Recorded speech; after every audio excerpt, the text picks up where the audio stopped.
Saturday morning, and George the bull has been propped up by Monty with 2 bales, as you've probably seen in my previous video.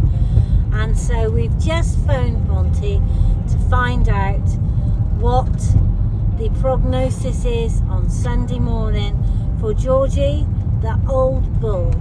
And so I bring you, dear listener, to Farmer Phil for the report. Well, I'm very pleased to report that on this occasion holding the faith was worth it, because George stood up this morning. Aww. And so basically I suspect he got himself in an awkward corner, so I don't think there was anything else wrong other than that. It's called getting cast, and they just get to the point that they're in a hole or in a corner and they cannot get up, and it panics them.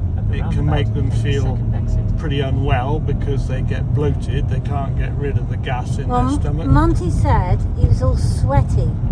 Well, that I think is a bit of the panic, and it's the effort of trying to get up. Yeah. You know, he's a big old boy. So how heavy is he?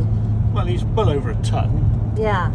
But getting up in a normal fashion is a fair effort, so that to actually extricate or try and extricate yourself from a hole is another one. But it's particularly pleasing that between everyone, wherever we were, we kept the faith and have been duly rewarded for a bit of agricultural animal care. You know, propping him up with the bales undoubtedly saved his life, but the fact that he was willing to eat and drink, even though lying down, suggested that fundamentally there wasn't a huge amount wrong with it. Now, I can hear the vegans shouting vociferously, saying, you're not really bothered, you don't really care, because farming is about profit and meat. So can you explain clearly? I know you care, I know I care, and I know Monty cares, and I know most farmers care, but can you explain why it is and why it is not about profit? Well, I know it is part of it, but explain it as best you can. We do run a business, and so currently it's not very easy, but the idea is to make a living out of it. So therefore, unavoidably, some element of profit comes into it. But having said that, we're humans and we live and look after our animals as best we can. And in George's case, I've known him since he was about 6 months old, which is now 13 odd years ago, and I've pretty much seen him every day of his life, and he and us have a relationship. Now, George has done us very well. I've been very pleased with George. Why would I be anything other than caring of him in a moment of his need? And his life is my responsibility, for better or for worse. So I have to address that responsibility. It goes with the territory.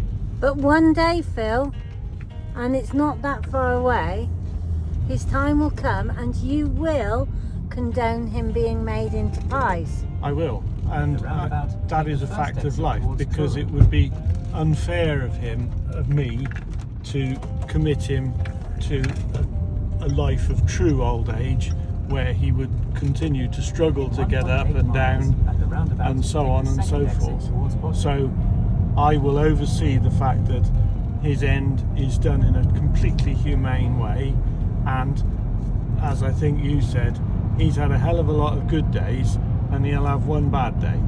The other thing is, that I'd like to say, is all this idea that you shouldn't eat meat. George will be dead. Therefore, to me, to then make pies out of him means he's even more valued and useful. I know it's a different way of looking at it, but that's how I feel. When we die, we just compost. When George dies, he will feed people and he will do well at that. And the truth of the matter is, if we didn't eat meat, George wouldn't have had a life at all. Good point.